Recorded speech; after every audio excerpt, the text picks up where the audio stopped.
அமெரிக்க பொருட்களுக்கான வரி விகிதத்தை 84 விழுக்காட்டில் இருந்து 125 விழுக்காடாக சீனா உயர்த்தியுள்ளது. சீன பொருட்களுக்கு 145 விழுக்காட்டு வரியை விதிப்பதாக அதிபர் டொனால்ட் ட்ரம்ப் அறிவித்ததற்கு பதிலடியாக பெய்ஜிங் இப்புதிய அறிவிப்பை வெளியிட்டது.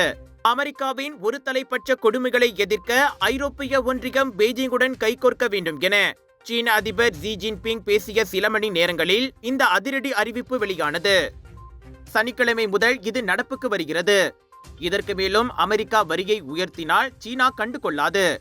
காரணம், தற்போதைய வரி விகிதத்தில் சீனாவுக்கு அமெரிக்க பொருட்களை ஏற்றுமதி செய்வதை சந்தை ஏற்றுக்கொள்ளும் வாய்ப்பு இல்லை என சீன நிதி அமைச்சு கூறியது. அடுத்தடுத்து உயர் வரி விகிதத்தை அறிவிப்பதன் மூலம் பொருளாதாரத்தில் எந்தவொரு நடைமுறை முக்கியத்துவமும் இல்லாத எண் விளையாட்டை அமெரிக்கா ஆடி வருகிறது. அந்த ஆட்டம் தொடருமேயானால் அதனை இனியும் சீனா பொருட்படுத்தாது என சீன அரசாங்கத்தின் பேச்சாளர் கூறினார். உலக பொருளாதாரம் கொந்தளித்தால் அதற்கு அமெரிக்காவே முழு பொறுப்பேற்க வேண்டும் என்றார் அவர்.